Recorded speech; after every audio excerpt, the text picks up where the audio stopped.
Gloria a Dios. Vamos a estar entonces mirando el Salmo 40, enfocándonos en algunos versos, pero vamos a comenzar desde arriba, ¿verdad? Hasta donde el Señor nos permita. Así que vemos la Santa Palabra en el nombre del Padre, del Hijo y del Espíritu Santo. Pacientemente esperé a Jehová y se inclinó a mí y oyó mi clamor y me hizo sacar del pozo de la desesperación, del lodo cenagoso. Puso mis pies sobre peña y enderezó mis pasos. Puso luego en mi boca cántico nuevo, alabanza a nuestro Dios.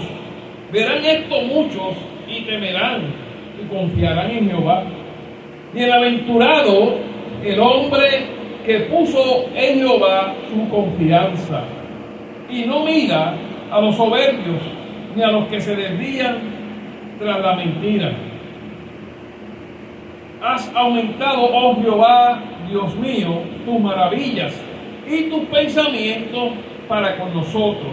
No es posible contarlos ante ti. Si yo anunciare y hablare de ellos, no pueden ser enumerados. Sacrificio y ofrenda no te agrada. Has abierto mis oídos. Holocausto y expiación no has demandado.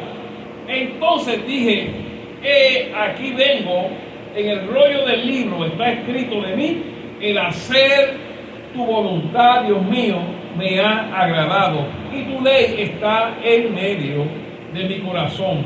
He anunciado justicia en grande congregación. He aquí, no refrené mis labios. Jehová, tú lo sabes. No encubrí tu justicia de mi corazón. He publicado tu fidelidad y tu salvación. No oculté tu misericordia y tu verdad en grande asamblea. Jehová, no retengas de mí tu misericordia y tu verdad me guarden siempre, porque me han rodeado males sin número. Me han alcanzado mis maldades y no puedo levantar mi vista. Se han aumentado más que los cabellos de mi cabeza y mi corazón me falla. ¿Quieres, oh Jehová, librarme? Jehová, apresúrate a socorrerme. Sean avergonzados y confundidos aún los que buscan mi vida para destruirla. Vuelvan atrás y avergüéncense los que mi mal desean. Sean asolados en pago de su ofrenda los que me dicen ea. Gócense y alégrense todos los que te buscan. Y digan siempre los que aman tu salvación. Jehová sea enaltecido, aunque afligido yo y necesitado, Jehová pensará en mí. Mi ayuda y mi libertador eres tú, Dios mío, no te tardes. Padre, en el nombre poderoso de Jesús te damos gracias por tu palabra, que es poder, que es justicia, que es verdad.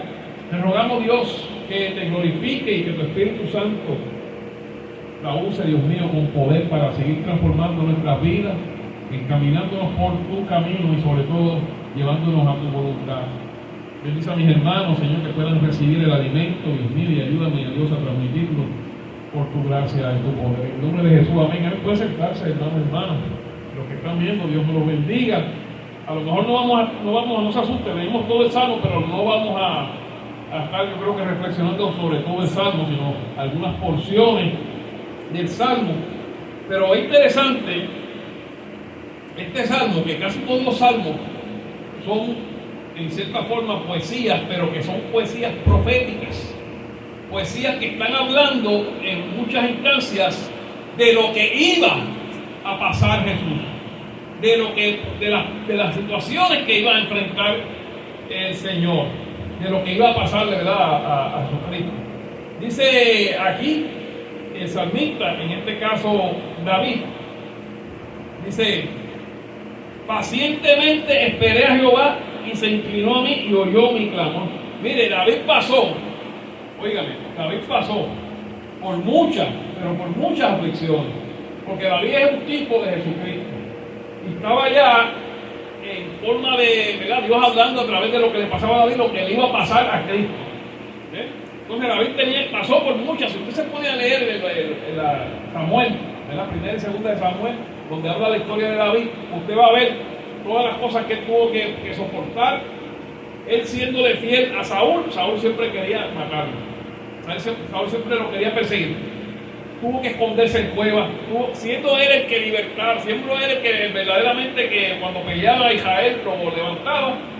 Saúl cogió celos y se puso contra él, ¿verdad? Entonces Jesús tiene algo parecido. Jesús, cuando comenzó a predicar, los fariseos cogieron celos y la cogieron con él. Lo mismo, buscaban lo mismo que buscaba hacer Saúl contra David. Los fariseos querían hacerlo contra Jesús, ¿verdad? Que querían matarlo, siendo los religiosos, pero tenían tramas y hasta lo llegaron a decir: ya este hombre no debe vivir. O sea, en varias ocasiones tenían ellas unas tramas para matar a Jesús. Lo mismo pasó con el apóstol Pablo.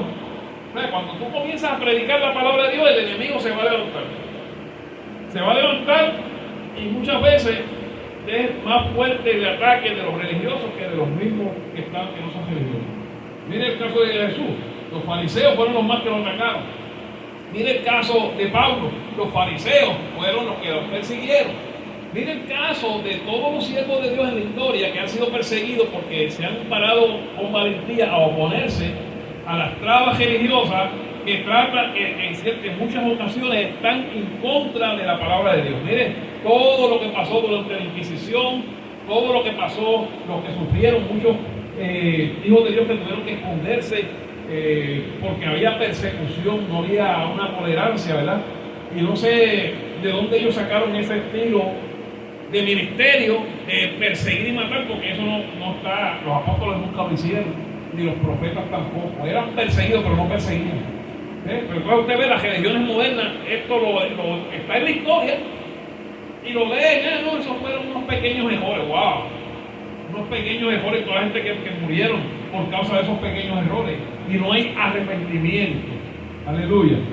Entonces, fíjense, eso si lo vamos a llevar al nivel de Jesús, ay Dios mío, todavía es más peligroso, es más un efecto más contundente, porque cuando Jesús interpreta en Mateo capítulo 5 y 6, 7, interpreta la ley, él dice, aleluya, que cuando tú dices fatuo a tu hermano, estás exponiéndote al infierno. Que cuando tú te estás en contra de tu hermano, es como si lo mataras espiritualmente. Entonces, tal vez ya no hacemos como la Inquisición, ya tal vez no se queman a los hermanos por leer la Biblia o por creer un poquito diferente, ya no se queman en estacas como lo hicieron muchos, ¿verdad? Por mucho tiempo y por cantidades grandes. Y yo no sé, ¿verdad? Yo no entiendo cómo hay gente que todavía puede seguir unas instituciones así, pero bueno, cada cual, ¿verdad? Sabe lo que hace o cree que sabe lo que hace, ¿verdad? Pero después Jesús puso eso un poco más fuerte cuando dice: si simplemente tú dices necio o pago a tu hermano, lo estás matando espiritualmente. ¿No? Y eso, ¿será que eso se hace hoy en día? ¿Será que hoy en día menospreciamos a los hermanos? Como dice la palabra, los menospreciadores. Así fue con Jesús, lo menospreciaron los fariseos. Hoy en día hay muchos menospreciadores que creen que tienen más unción, que creen que son los más grandes, que son los más que saben. Miren, eso mismo hicieron los perseguidores de nuestro Señor. Pero él dice que se inclinó y clamó, y oyó el clamor de Jesús, el Señor. Oyó el clamor de David cuando estaba en las cuevas. Ahora, David tuvo que pasar mucho. Por eso yo les digo que aquí hablamos de que para poder hacer lo que Dios quiere, muchas veces tenemos que pasar por muchas aflicciones. Por muchas aflicciones. Dice, y me hizo sacar del pozo de la desesperación, del lodo cenagoso. Puso mis pies sobre peña y enderezó mis pasos. Miren, tantas aflicciones, tantos problemas, tantas situaciones, tantas traiciones, tantas cosas que pasan, muchas veces hace que nuestros pasos se desvíen. Y el Señor tiene que enderezar Mira, primero sacarnos del lodo, porque nos echan en el lodo, con el desprecio, con toda esa, ¿verdad? Esa cizaña que viene, nos echan en el lodo y el Señor es el que nos saca del lodo, pero cuando nos saca tiene que enderezar nuestras pisadas, porque es que nos desvían de las pisadas. Así fue con David. El Señor tuvo que enderezar sus pasos en muchas ocasiones. Así el Señor hace con nosotros, ¿verdad? Y nos endereza los pasos. Suerte que Dios es fiel. Suerte que Dios es verdadero. Suerte que Dios, aleluya, al que espera en Él, no le falla. Aleluya. Gracias y la gloria es de Él, porque su Espíritu Santo es el que nos da esa capacidad de esperar, porque sin Él tampoco pudiésemos ni esperar. Puso luego en mi boca cántico nuevo, alabanza a nuestro Dios. El Señor va a cambiar el lamento en gozo, ¿verdad? Él lo va a hacer. Has cambiado mi lamento en baile, me ceñiste de alegría. ¿Ves? El Señor nos saca y nos lleva al lugar alto. Así lo hizo con David. David, después que tuvo tantas aflicciones, pasó mucho tiempo. Pero como el mismo caso que estaba explicando el Espíritu hoy, José pasó por las aflicciones para llegar a hacer un propósito más grande, que ni él mismo sabía, ni el mismo José sabía lo que él estaba haciendo, lo que Dios lo estaba llevando. Fue preso, fue acusado injustamente, fue maltratado, pero Dios lo fue levantando, pero Dios lo fue poniendo en un lugar espacioso hasta llegar a ser gobernador del país más grande en ese momento, del imperio egipcio en ese momento. Gloria a Jesús. Pero había un propósito grande, y era que Dios estaba trabajando para cumplir una promesa que le había hecho a ese descendiente, a ese antepasado de José, Abraham, que en su simiente él iba a redimir a todas las naciones, ¿verdad? O sea, y por medio de José no sabía que estaba poniendo su granito de arena, que por medio de lo que él estaba pasando y sufriendo iba a salvar su familia completa de la muerte de hambre. Y no solo su familia, sino muchos otros. El pueblo de Egipto, a gran parte de otros, porque iban a comprar de otras naciones. O sea que Dios lo usó para salvar, para salvación. Pero tuvo que sufrir. Y en este mundo es lo mismo. Cuando estamos aquí y Dios nos va a usar para algo útil, lo útil que Dios va a hacer es lo que Él tiene en mente, no lo que nosotros tenemos. Nosotros podemos tener 27 planes, 27 proyectos, 27 ideas buenísimas, bonitas, pero la que va a ser efectiva, la que va a trascender, la que va a permanecer para siempre, es la idea, el plan que Dios tiene ya preparado. Y para nosotros llegar a ese plan, muchas veces tenemos que pasar como David, tenemos que pasar como Jesús, tenemos que pasar como los profetas. Mira, a Jeremías lo tiraron literalmente al pozo cenagoso. A ese pozo que aquí habla, a Jeremías, literalmente lo tiraron a un pozo lleno de fango, lleno de cieno. Y ahí sufrió. ¿Por qué? Por decir la palabra de Dios, por decir la verdad. Y Jeremías, dice, por eso le dice yo, el profeta yo, porque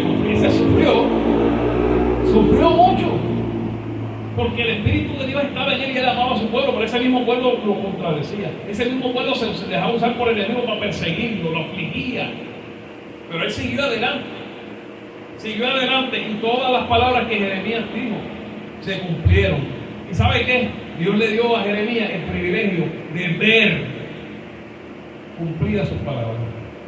Uno de los pocos profetas, porque muchos profetas profetizaron y murieron y no vieron lo que, pero Jeremías vio el cumplimiento de las palabras que él dio. Él vio el cumplirse cuando los llevaron presos, todo lo que él dijo y profecías personales que dijo se cumplieron al pie de la letra. ¿Y qué le pasó a él? Él quedó tranquilito allí porque Dios lo cubrió. Gloria al Señor.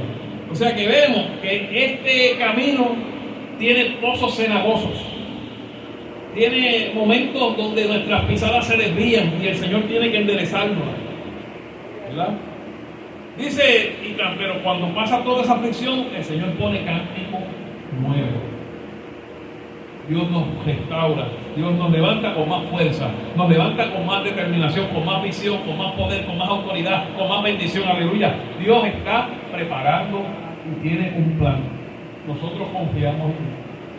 Nosotros podemos tener ideas, y no es malo tener ideas, pero no podemos dejarnos llevar por nuestras ideas. Tenemos que esperar y pedirle a Dios que hagamos su plan, que ejecutemos su plan. Para eso tenemos que, mira, ¿sabe qué? Vaciar nuestro yo, vaciar nuestros propios deseos, vaciarnos de nuestros propios planes, de nuestras propias proyecciones, de lo que nosotros pensamos que cómo debe ser, y dejar que sea el Dios Santo, por su Espíritu, que está en nosotros, que está aquí, y que tenemos que afinar nuestros oídos para escuchar. Porque Él nos está hablando, lo que pasa es que nosotros no escuchamos. ¿Sabe eso? Dios nos habla. Hay gente que dice, ay, ¿cómo que Dios habla? La Biblia dice, el que hizo la boca no habla. Dios nos hizo su imagen y semejanza. Él nos da la capacidad de hablar y no puede hablar Él. No, hombre, no. Hay gente que son tan escépticos que creen que Dios no puede hablar. Y le voy a decir más, Dios nos habla todos los días. ¿Cómo, pastor? A usted, a su hijo, ¿no le habla todos los días? A su hijo y a su familia, usted le habla todos los días, a su esposa, a su esposo. A los seres queridos, usted le habla todos los días. Y habrá alguien que nos ama más que Dios, no. Somos sus hijos. Y Él nos habla a diario. Lo que pasa es que nosotros no lo oímos. Él nos habla todos los días, pero nosotros, mira, no lo escuchamos cuando nos conviene muchas veces. No lo escuchamos. Pero de que nos habla a diario, nos habla a diario. Todos los días nos habla el Señor. Y muchas veces no escuchamos, la mayor parte del tiempo no escuchamos lo que Él nos está hablando, su consejo, especialmente si ese consejo está en contra de nuestros anhelos. Especialmente si eso que Dios nos está hablando está en contra de los planes que ya tenemos. Especialmente si ese consejo se contradice de nuestros deseos carnales. Ahí no lo escuchamos. Dios nos dice, mira, no hagas esto, hijo. Sí. Y uno sigue y hace lo que no tenía que hacer. Pero Dios nos lo está diciendo. Su Espíritu Santo nos lo está diciendo. Ahora llega un momento en que te sale una cerilla espiritual y ya no puedes escuchar la voz de Dios porque se han endurecido tus oídos ya.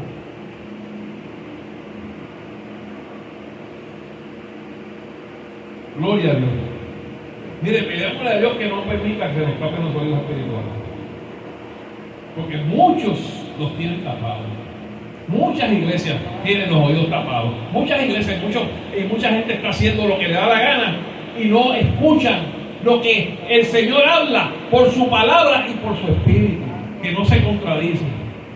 Por eso tú no me vengas a decir a mí que algo que tú estás haciendo que está en contra de la palabra de Dios es del Espíritu, porque el Espíritu Santo nunca contradice la palabra del Señor. Él no se contradice a sí mismo. Él la inspiró. Él la compiló, Él no se contradice. ¿Nosotros qué tenemos que hacer entonces, hermano? En una situación así, donde muchas veces se nos va desafinando el oído espiritual, tenemos que pedirle a Dios que hagamos su voluntad. Cuando nosotros logramos y Dios consigue hacer ese proceso en nosotros y nos saca del pozo cenagoso y pone cántico nuevo, ¿sabe qué pasa? Oirán mucho y temerán. Muchos ven el testimonio de Dios obrando en tu vida y temen. Muchos ven el testimonio de Dios obrando en tu vida y se arrepienten. Muchos ven el testimonio de Dios obrando en tu vida y llegan a los pies de Cristo. Pero para eso Dios tiene que dejarnos caer, dejarnos que nos echen, porque Él no nos echa, pero nos deja echar. O nos deja que nosotros mismos nos metamos, porque muchas veces eso es nuestra propia concupiscencia la que nos lleva, aleluya, a caer en el pozo cenagoso. Y después decimos, ay, ¿por qué Dios me metió aquí? Dios no te metió, te metiste tú mismo, cabezón. Porque Dios te estaba diciendo, no camines por ahí. Tú seguiste caminando por el mismo camino que Dios te dijo que no caminara. Pero Él es bueno y te saca. Después que aprendes la lección, porque no te va a sacar hasta que no aprendas la lección. Aleluya, gloria a Dios. Dice que verán mucho y temerán y confiarán en Jehová. Wow, eso va a traer salvación. Por eso la aflicción muchas veces es un proceso, como hablamos una vez más en la clase que se estaba hablando, que pasó José. Era un proceso que lo estaba preparando para algo superior. Dios trabajó con el carácter de José en la soledad, apartado de su familia, y fue moldeándolo hasta que él pudo, aleluya, Dios prepararlo para cuando llegara a su familia, él lo pudiera perdonar. Él pudiera, ¿verdad?, reconocer que Dios había hecho todo para un bien, como el mismo José lo dice. Esto que ustedes hicieron fue que Dios lo permitió para un bien, para salvar al pueblo de la familia de Jacob, ¿verdad? Para que se darle continuidad al plan de Dios a través de esa familia escogida y señalada para ser el linaje del Cristo de la gloria. Dice: bienaventurado el hombre que puso en Jehová su confianza y no mira a los soberbios ni a los que se desvían tras la mentira. Wow. Muchas veces esta parte se nos hace difícil. Ponemos la confianza en Dios y vemos que pasa el tiempo y uno sigue como que igual, como que no, las cosas no le progresan. Y ve a los otros, dice, como dice uno de los salmos, vi al impío que prosperaba como el laurel verde, aleluya, y uno sigue como estancado, y entonces uno comienza como a envidiarlos, aleluya, no. Dice que no podemos mirar a los soberbios que se desvían a la mentira. Y muchas veces los miramos para criticar, y yo creo que ni eso debemos hacer. Ponernos gringolas. Bueno, pero hay que enseñar también al pueblo lo que está malo. Pero hay que ponerse gringolas, no cogerlo personal, porque no vale la pena perder el tiempo, desenfocarnos. No vale la pena desenfocarnos. Muchas veces esto le ocurre a los ministros, y el celo de Dios, y comienzas tú a decir, mira, aquel hizo aquello otro y aquel hizo lo otro mal, y ahí, ¿y qué pasa? Que nos desviamos de lo que tenemos que hacer. Es verdad lo que estamos diciendo, pero no, Dios no nos mandó a eso. Hay un juez justo que se llama Jehová de los ejércitos. Él juzga por justicia. Gloria al Señor. Entonces tenemos que enfocarnos. Yo recuerdo hace mucho tiempo, cuando era predicador, que una vez estábamos orando con un pastor, y había un par de predicadores más orando en el altar, y cuando terminamos de orar, el pastor comenzó a dar sus profecías, pero cuando nos tocó, y a mí me tocó dársela esta de él, y era que el Señor le decía: ponte una gringola y no mire para los lados, y haz lo que Dios te mandó a hacer, porque estás mirando a todo y criticando a todo, pero no estás haciendo lo que tienes que hacer. Distracciones que nos desvían. Hay que enfocarse en la misión.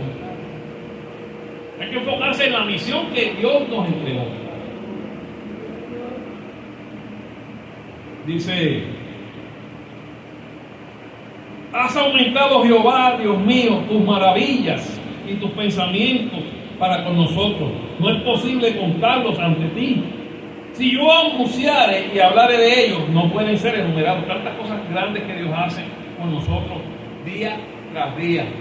Cosas que muchas veces son tantas y tantas que ya uno las da como algo natural. Algunas se parecen pequeñas, pero son significantes. Tantas veces nos sana de salud, nos da algún dolorcito que nos da, que tal vez es algo malo, y nosotros oramos y Dios nos curó ahí y no pasó nada, y nosotros pensamos que aleluya, gloria al Señor Jesús. No le damos importancia, pero Dios ha guardado nuestro físico, nuestro espíritu y nuestra alma. Él nos está guardando, estamos aquí porque Él es nuestra fortaleza, nuestro escudo, nuestro refugio. Sacrificio y ofrenda no te ha agradado. Has abierto mis oídos. Holocausto y expiación no has demandado. Aquí, fíjate, está el salmista inspirado. En este tiempo todavía ya estaba la ceremonia de los sacrificios, la ceremonia de los holocaustos que hacían en el templo de Dios. Pero dice que eso al Señor no. ¿Por qué no le agradó? ¿Sabe por qué no le agradó? No por los sacrificios, sino por lo que lo estaban ofreciendo. Porque se convirtieron en sacrificios mecánicos, se convirtieron en algo rutinario, aleluya.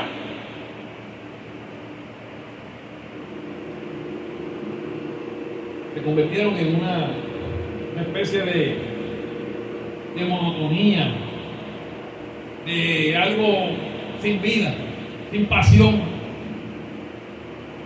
Por eso llegó el momento en que sacrificio y ofrenda no te agradó. Fíjense, y holocausto. Pero fíjense, a Dios sí le agradaba eso, porque cuando Elías clamó, dice que bajó fuego y consumió el holocausto. Cuando Abel hizo su sacrificio, a Dios le agradó. ¿Cuál fue el que no le agradó a Dios? El que hizo Caín. Y por eso en este tiempo la profecía que trae este salmo es que en ese momento, aleluya, el sacrificio que estaban dando los fariseos, porque recuerden que esto es una poesía profética y que se iba a cumplir en Jesús, y en ese tiempo donde se cumplió, los sacrificios a Dios no le agradaban. Los sacrificios que estaban presentando los sacerdotes judíos y los holocaustos no le agradaban, porque había una intención torcida, porque no había una entrega de corazón y solo se hacía como un ritual muerto.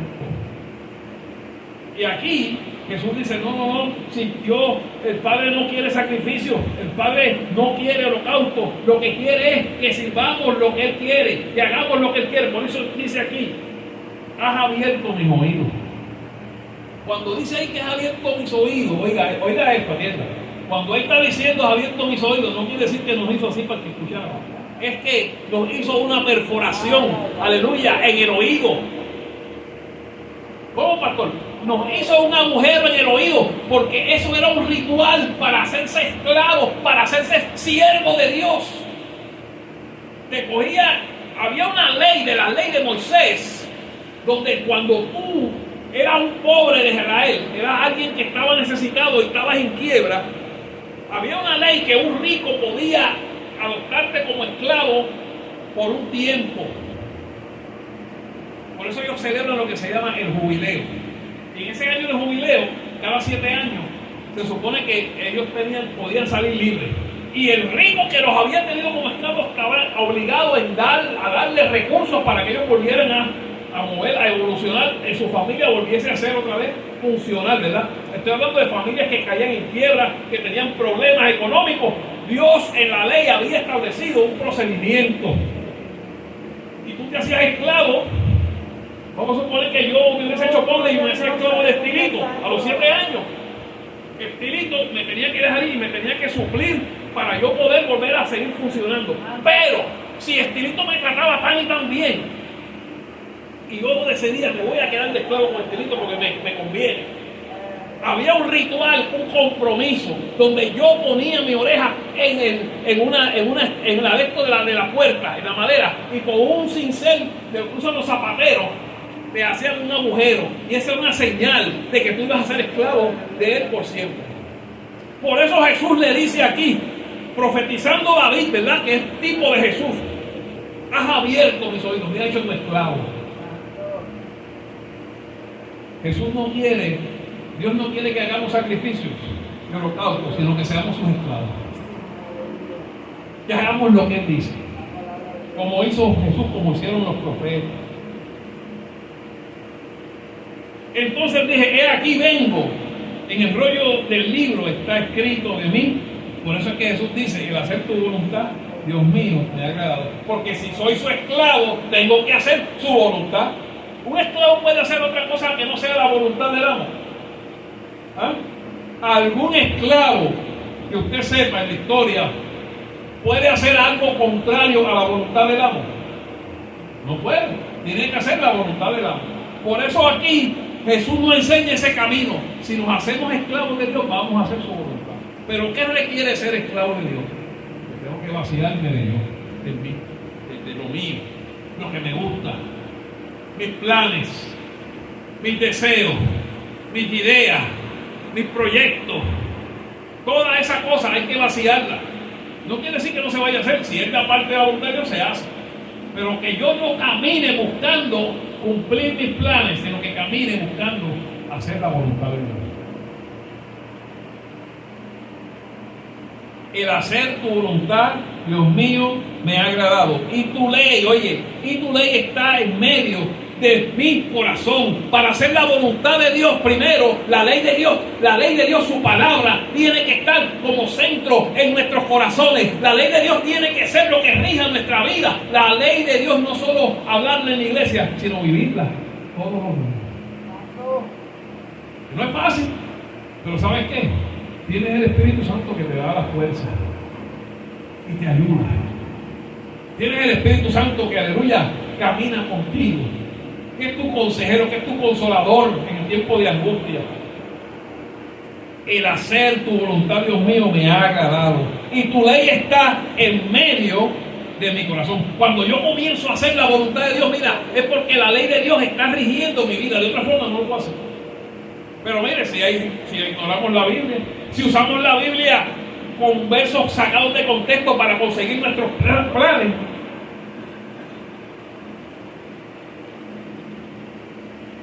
entonces no estamos haciendo la voluntad de Dios, sino que estamos usando la palabra de Dios para manipular. Y la manipulación es una hechicería. Sí, la manipulación es hechicería. ¿Y cuántos sitios no usan la palabra para manipular? ¿Verdad? No, tenemos que usar la palabra para que podamos hacer la voluntad del Rey, de Jesús, del Padre. Y para eso, su ley tiene que estar en medio de nuestro corazón. Pero ¿cómo va a estar esa ley en medio de mi corazón si yo ni tan siquiera la leo? ¿Cómo va a estar la palabra de Dios en mi corazón si yo ni siquiera traigo un ratito al día para leer 2 versos, aunque sea, aleluya, y ver qué el Espíritu Santo quiere decirme? Porque mira, hoy en día la gente solo quiere ver lo sobrenatural, lo espectacular, aleluya, y quieren que Dios solo le hable en sueños, en visiones. Pero si Dios te está hablando de forma clara y precisa por la palabra, ¿por qué no te sientas a leerla un ratito? Para que recibas palabra de Dios. Y mire, palabra segura, porque Pedro dice que esa es la palabra profética más segura. Pero no sé por qué nos gusta esa cosa exótica de que vengan y nos profeticen. Que nos vengan y nos encanta cuando nos dicen, siervo de Dios, y nos dan una profecía bien bonita, eso nos encanta. Ahora, si nos dicen arrepiéntete, que Dios te ahí eso no fue de Dios. Gloria a Jesús. Dios tiene que seguir trabajando con nosotros. El hacer tu voluntad, Dios mío, me ha agradado, y tu ley está en medio de mi corazón. Esto es lo que Dios quería que oyésemos. El hacer tu voluntad, Dios mío, me ha agradado. Pero para hacer esa voluntad, tu ley tiene que estar dentro de nuestro corazón. Entonces, ¿qué nos está diciendo Dios aquí? Que tenemos que meternos en la Biblia, ¿no? Que hay que sacar más tiempo para la Biblia, que hay que dejar un poquito las novelas y los entretenimientos y sacar más tiempo para la palabra del Señor. Mire, ¿qué nos cuesta sacar 10 minutos? En 10 minutos, ¿sabe qué? En 10 minutos usted lee un capítulo completo o más. Es más, ¿verdad, querido? En 10 minutos usted lee un capítulo hasta 2 veces. Un capítulo que no sea muy largo. Y lo puedes meditar.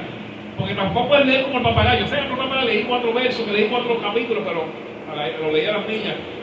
No, hay que leerlo. ¿Y qué Dios está hablando? ¿Qué Dios le dijo ahí a Israel? ¿Qué Dios le dijo ahí al que le estaba hablando? ¿Y cómo eso me aplica a mí? Eso llena y hace que la palabra de Dios se ponga en el centro de nuestro corazón. Y cuando la palabra de Dios está en el centro de nuestro corazón, entonces el hacer la voluntad de Dios no va a ser una cosa desagradable, sino que va a ser agradable. ¿Me siguen? Porque muchas veces vemos hacer la voluntad de Dios como cosa desagradable. ¿Por qué? Porque hay una batalla de la carne, de lo que yo quiero y lo que Dios quiere. Yo tengo que hacer morir mi yo, mis deseos, para que Cristo viva. Que podamos decir, no vivo yo, vive Cristo en mí. Y eso no es fácil. Pastor, usted lo logró. Ya yo me falta un montón. Pero estoy batallando, quiero hacerlo, quiero llegar. Soy realista, nos falta mucho. Porque los dos extremos son malos, el estar bien lejos y el estar demasiado creerse demasiado de santo, porque cuando tú te crees demasiado de santo, crees que ya llegaste y te voy a decir una cosa, no has llegado todavía. Hay cosas pequeñitas que no se ven, pero Dios las ve. Hasta los pensamientos mismos, Dios los escudriña. Porque nuestro corazón esté limpio, hay que limpiar todo nuestro ser. Y eso no es, hermano, que no sea fácil. En la carne es imposible. ¿Cómo usted sabe eso, pastor? Porque Pedro le preguntó a Jesús ¿cómo podíamos salvarnos? Y Jesús le dijo, estoy parafraseando, no estoy citando. Jesús le dijo, para el hombre es imposible. Pedrito, no trates porque no puedes solo. Pero para Dios todo es posible. Por eso nos da su Espíritu Santo, porque con el Espíritu Santo es como único podemos vencer.